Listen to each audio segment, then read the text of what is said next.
का तू लगावे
पंडित जी के बारे में। अरे आग लागो पंडित जी के पतारा में शादी भइल गवाना ना छतारा में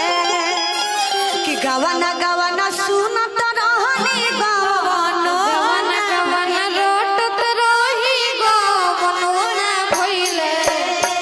गवाना गवाना रोटत रही गवानो ना भइले गवाना गवाना पिया पोरो सदया रे चल गइले पिया पोरो सदया रे चल गइले पिया पोरो इसी मायगा ओ भैया सुनिए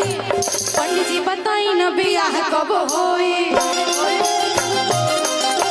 पंडित जी बताई न बियाह कब होई होई होई जल्दी होई सैया संग प्यार के करार कब होई होई होई जल्दी होई पंडित जी बताई न बियाह कब होई सैया संग प्यार के करार कब होई आगे की